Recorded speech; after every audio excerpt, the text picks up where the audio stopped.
के किंग अजीम boxer Muhammad Ali को बिछड़े 7 बरस बीत गए।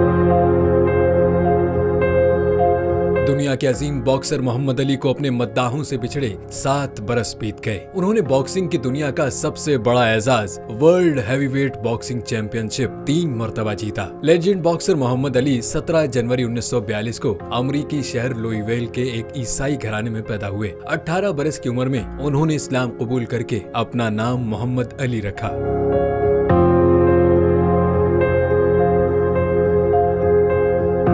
बारह साल की उम्र में मोहम्मद अली ने एक मकामी जिम्नेजियम में अपने बॉक्सिंग कैरियर का आगाज किया। 1960 से 1963 तक 19 मुकाबले खेले और सब में फतह हासिल की। 18 साल की उम्र में उन्होंने 1960 के ओलंपिक मुकाबलों में सोने का तमगा जीता। 1974 में उन्होंने जॉर्ज फॉरमैन को शिकस्त देकर 32 साल की उम्र में बॉक्सिंग का आलमी टाइटल अपने नाम किया।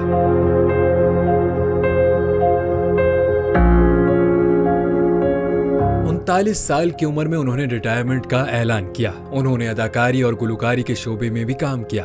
अपनी जिंदगी पर 2 किताबें भी लिखी। 1980 में उनकी सेहत खराब रहना शुरू हो गई। डॉक्टर्स के मुताबिक उन्हें पार्किंसंस सिंड्रोम रेशे का मर्ज लाक था। 1984 में रेशे के मर्ज में मुब्तला होने के बाद उन्होंने फलाही कामों में बढ़ चढ़कर हिस्सा लिया।